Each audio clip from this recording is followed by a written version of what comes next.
Boom! The Oklahoma Sooners just landed a 4-star wide receiver in the 2025 class in Elijah Thomas. And this moves Oklahoma up to number 3 on the team rankings, and it's something we got to talk about, guys. I'm stoked. I'm stoked. This isn't the one I thought would pop today. But, guys, before we go ahead and talk about it, go ahead and hit that like, hit the subscribe button, jump down in the comments below, and let me know what y'all's thoughts are. I told y'all 3 to 4 commitments coming out of Sooners Under the Stars. Right now, we have 2. Could be waiting on 2 more. You guys are just going to have to buckle up because OU recruiting, it's on fire right now. It's going every which way. You're on the roller coaster getting whiplash. But we got to talk about how the Sooners are just not only killing it in 2024, but they're killing it in 2025. Guys, go ahead and hit that like, hit the subscribe button, jump down in the comments below and let me know what y'all's thoughts are around Elijah Thomas, the 4-star top 170 player in the country, according to the 247 composite rankings, currently committed to Oklahoma over the likes of Alabama and, shall I dare say, Kansas State, Oklahoma State, Texas A&M, Texas Tech. Yes, Oklahoma won a wide receiver over Alabama, and I think that's the one we're just going to celebrate because anytime you beat Holman Wiggins and Nick Saban, I got my Invisalign in, so I can't talk. Nick Saban, you're going to be excited because you just won a heads-up battle with the elite schools of the elite schools, and don't put it past Alabama. This is a guy that Alabama absolutely wanted. But Elijah Thomas is a 6'1", 183-pound, I believe he's a wide receiver out of Chakota, Oklahoma. And if you're Oklahoma, you're excited because you're really gaining a lot of traction on the recruiting trail. And I'm not going to lie, literally by the end of the week, you could have 80% of your wide receiver room completely shut down. Right now, you have Grayson Harris, a wide receiver that is a dual sport athlete, currently committed to the University of Oklahoma. I think we've seen that as a common theme for OU. Now you've got Elijah Thomas, a playmaker and a hometown kid, right? A guy from the state of Oklahoma. You're able to keep him here. And then you're potentially looking at a couple more guys, which we'll talk about here in just a second. But you look at how Oklahoma got Kamori Moore on the defensive line last night, and I get it. He's not ranked in the composite rankings yet, but he will be because Kamori Moore at 6'1", 295 pounds, let me tell you, the BV camp was really good. And if he goes out there and has a good junior season, you can see him kind of do what a lot of these other kids are doing and jump right up into 4-star status, completely skip over 3 stars territory. Same thing for the potential commit of Gus Cordavo, which is somebody that we've kind of been talking about and somebody that we always told you need to keep an eye on with Oklahoma in the potential commitment. If Gus Cordavo ends up having a good junior season, again, pop right up into a high 4-star, maybe top 250 player in the country, maybe as soon as he's ranked. That's just kind of what you're going to end up seeing. But Elijah Thomas ends up being Oklahoma's best commit right now in the 2025 class. And I'm not going to hide this at all. Kevin Sperry is just a good recruiter, guys. Talked to not one, but 2 2025 guys yesterday that both talked about how Kevin Sperry, he's just a good sales dude. He's a good recruiter. And he's fun, and they like him.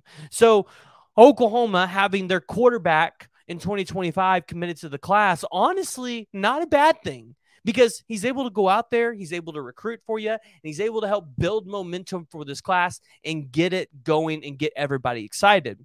Now, the question is, with Oklahoma sitting at 2 wide receivers in this class, who's next? And obviously, I think there's going to be a lot of eyes on the 4-star wide receiver out of Lee Summit North, Isaiah Mosey, because Isaiah Mosey is a guy that plays with Williams Nwaneri. He's been to Oklahoma several times, son of Jamar Mosey, Oklahoma legacy guy. And so you look at it and go, a lot of people are going to expect that kid to be in the class. And then you look at maybe a guy like Jaden Nickens out of Millwood, Oklahoma, a guy that likes to play basketball, but a guy that's definitely talented at the wide receiver position. That could be a guy that ultimately ends up being in this class. And then you look at it and go, so you have two guys from the state of Oklahoma at the wide receiver position committed in this class. And then you've got Grayson Harris out of Texas, and you've got Lee Summit North, Isaiah Mosey committed in this class. And from there, you're sitting awfully good. I mean, there's going to be other targets that if they decide they want to come here, you're not going to tell them no. And what I mean by that is I'm talking about a 5-star wide receiver, top 5 player in the country, DeCorian Moore, a 5-star wide receiver in Andrew Marsh. That's kind of what I'm getting at, right? If those guys decide they want to come play for you, you're going to find a spot for them and you're going to put them on the team. So I'm not really worried about what Oklahoma is going to do at the wide receiver position in 2025 because it's already shaping up to be a really good class for them.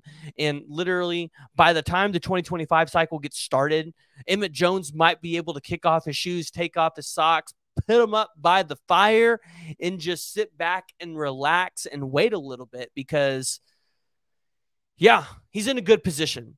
And then you look at the positions that could be surrounding the University of Oklahoma wide receiver position. And you look at the tight end position. And we talked about it after the Brenton Venables camp, but the tight end Chase Lofton, who is at the Sooners Under the Stars event this week, that's one that, hey, if he pops off and he ends up at Oklahoma, that's exciting because he's talented. And he was out there straight burning kids at the BB camp. But then you saw the Rivals feature cast on Deshaun Brame from Derby High School, who, by the way, was hanging out with Kevin Sperry. That could be another recruitment where Oklahoma wins it due to the recruiting abilities of Kevin Sperry. So I look at what the pass catching scene could be for Oklahoma in the 2025 class, just from a wide receiver and a tight end perspective.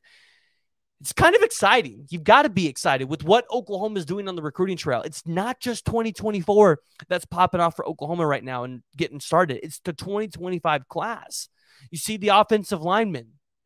That's one we've been talking about. Michael Fasusi. You've got Taryn Hedrick. You've got Andrew Babola. You have Ty Haywood. You've got Lamont Rogers. You've got Sasus Altafotali. I think I said that right. And then Ali Kamlanovola. Out of Bishop Gorman. I hope I said their names right. I'm pretty sure I just butchered them. And I apologize if I did. But you're kind of catching my drift. 2025, although 2024 is the year that we expect Oklahoma to have a really good year on defensive line, every other position in 2025 might just be that position for Oklahoma and the position of the future. And by the time going into the SEC in your second year, you look at a team that's going to be extremely talented and a lot of positions you could argue could be one of the best position groups in the whole country. So guys, I want to hear from you. I want to hear what y'all's thoughts are because, hey, this is exciting. And I'm probably going to have to drop a 2025 recruit thing early because I was planning on dropping this later in the year. And I might need to drop it early so y'all can get my predictions in there because right now I'm sitting kind of pretty right now. So, guys, I want to hear from you. Go ahead, jump down in the comments below. Let me know what y'all's thoughts are around the commitment of Elijah Thomas, the 4-star wide receiver, to the University of Oklahoma. And what are your thoughts about the 2025 class as a whole?